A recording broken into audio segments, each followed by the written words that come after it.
Mercredi 20 mai 2020, en direct de Québec. Il est 8h, 14h pour mes amis en Europe. Bon matin la Terre, bon matin le monde, bon matin à toute la francophonie and good morning to the rest of the world.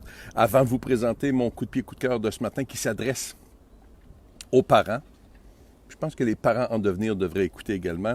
Deux choses. Un, je vous invite à déposer votre tasse de café et à ne pas prendre de gorgée pendant que je fais mon live. Vous serez averti, si vous prenez une gorgée pendant mon live, ça se peut que votre gorgée vous ressorte par le nez. Deuxième petite chose avant de vous présenter mon coup de pied, coup de cœur de ce matin, je vous invite ce midi pour la première diffusion d'une entrevue déjà réalisée, que j'ai réalisée hier avec un de mes 3 mentors cette semaine. Aujourd'hui, demain et vendredi, je vous présente 3 entrevues avec 3 de mes principaux mentors qui sont tous aux États-Unis. Donc, l'entrevue se fait en anglais. Si vous vous débrouillez en anglais, excusez-moi, pardon. Si vous vous débrouillez en anglais, je vous invite fortement à écouter ces 3 entrevues. Aujourd'hui, Randy Pennington, c'est un méga conférencier et auteur aux États-Unis, coach, principalement axé sur le changement. Demain, Joe Calloway, on parlera de leadership.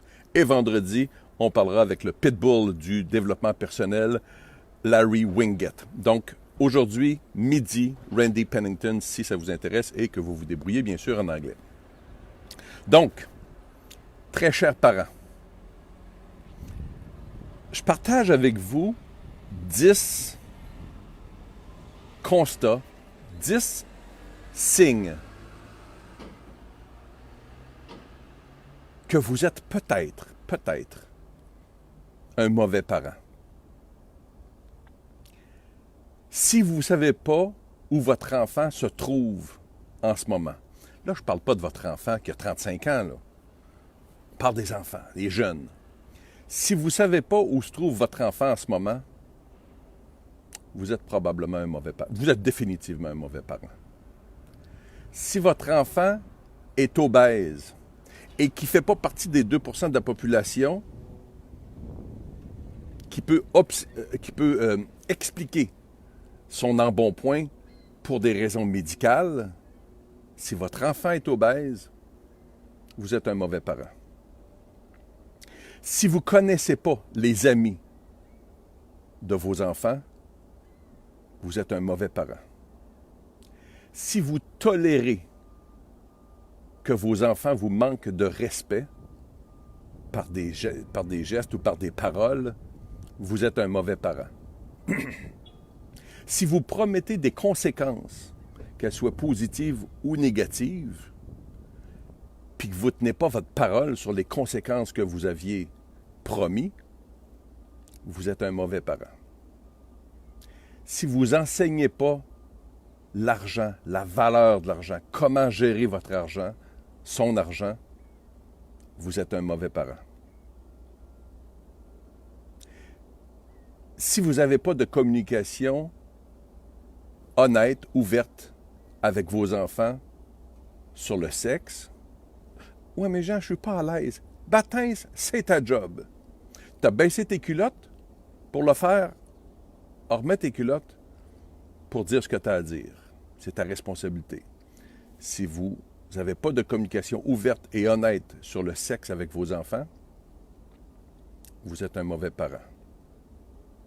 Si votre enfant adulte, un Tanguy, si votre enfant adulte reste encore chez vous, demeure encore chez vous et règne en enfant roi, vous êtes un mauvais parent.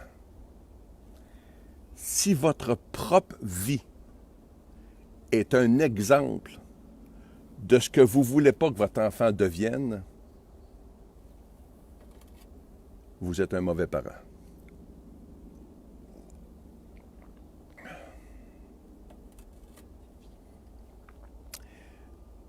Là, je le sais.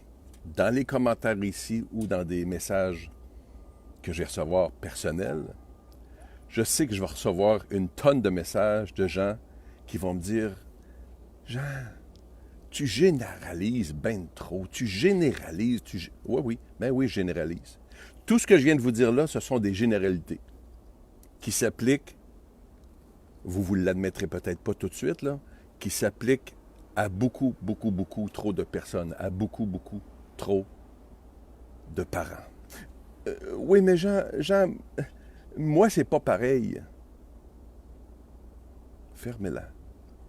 Fermez-la. Et si une des choses, ne serait-ce qu'une des choses que je viens de vous dire là, a fait, je vous invite à y réfléchir. Je vous connais probablement pas, celles et ceux, les parents qui écoutaient ce live, en direct ou en différé, je vous connais probablement pas ben, ou pas pantoute. Pas du tout. Je connais probablement encore moins votre enfant. Fait que je vais vous laisser à vous le bénéfice du doute sur tout ce que je viens de dire là. Mais moi, je vous crois pas plus. Maintenant, il y en a qui vont m'écrire et qui vont me dire « Mais Jean, je l'aime, mon enfant. C'est ce qui compte, non? Je l'aime, mon enfant. » Je suis pas mal certain que 99,9% d'entre vous aimez votre enfant. Je pense par contre qu'on doit arrêter, on doit cesser de prétendre que la définition d'un bon parent est juste d'aimer notre enfant. Je pense, moi, que la parentalité va bien au-delà d'aimer son enfant. Bien sûr qu'il faut qu'on l'aime. 99,9% d'entre vous aimez votre enfant. Mais je pense que la responsabilité qu'on a d'être parent, la responsabilité parentale, la parentalité est beaucoup plus que l'amour qu'on a pour nos enfants. Être parent, c'est aimer suffisamment votre enfant pour vous assurer d'en faire un adulte responsable. On n'élève pas nos enfants, on produit un futur adulte. Aimez suffisamment votre enfant pour vous assurer d'en faire un adulte responsable puis productif dans la société, qui vit une vie imprégnée d'honnêteté, d'intégrité puis de respect. Un adulte avec un sens de l'éthique qui va faire en sorte que cette personne-là, cet adulte-là, ce travailleur-là, sait donner sa parole, puis garder sa parole, tenir sa parole. La parentalité, c'est de faire de notre enfant un adulte qui va être responsable financièrement. Puis tout ça, au-delà de l'amour, tout ça demande d'un parent de la communication, de l'implication, de l'éducation, puis de la discipline. Bref, être parent, comme dans toutes les sphères de notre vie, comme dans toutes les autres sphères de notre vie, être parent, ça demande du travail. Ça demande du travail. Pas juste de l'amour. Je vous laisse réfléchir là-dessus et je vous souhaite une merveilleuse journée. Au revoir tout le monde.